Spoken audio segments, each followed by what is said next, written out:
Guys welcome to my YouTube channel DK Vibhuti vlogs. इपड़े आम बर्तमान ब्रिज ऊपर अच्छु आउे साइड पटे बहुत सुंदर देखा ब्रिजटा तारे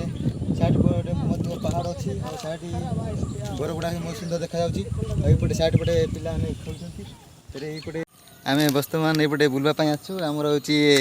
दिल्ली भाई एवं दुई दिन हूँ आसुँच नुआरे ये बुलाइपे आनी ब्रिज पटे आउ साइड हाइट कर दे भाई मैंने मैंने देखा बोले आसली ब्रिजटा बहुत सुंदर देखा ये पिलाने साइड पर क्रिकेट मान जाऊँ दिल्ली भाई केमती लगुच भाई ये भाई बहुत भल लगुच मौसम भी भल अच्छी आउ सीन भी चार गुआ गछ जाक अच्छे आउ ब्रिज भी भल देखा जाऊँगी से बोली बढ़िया आम बुलुचु आ मस्ती करूँ आउ लाइक शेयर सब्सक्राइब करूँ।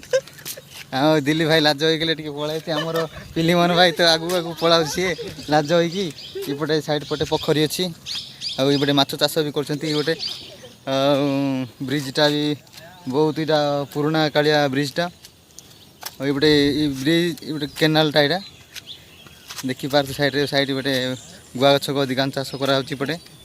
गुआ कॉफी गछ ये वायनाड डिस्ट्रिक्टा प्लेसमेंट एरिया और ठंडा एरिया भी ये साइड पटे देखिपार गोटे पहाड़ गोटे अच्छी और ये आम दिलीप फिल्म आसते वीडियो शूटिंग करने ब्लॉग बनाया आसु आ फोटो भी शूटिंग करूँ और ये छु और साइड पटे गुआ गछ गुड़ाक अच्छी और बहुत सुंदर बहुत मजा लगुच बहुत सुंदर भी देखा ब्रिजटा देखिपारे भाई मैंने मो यूट्यूब नेम हूँ डीके विभूति ब्लॉग्स। जो भाई मैंने नुआर देखुए सब्सक्राइब करदे लाइक करदे शेयर करदे कमेंट करियो भाई मैंने थैंक यू।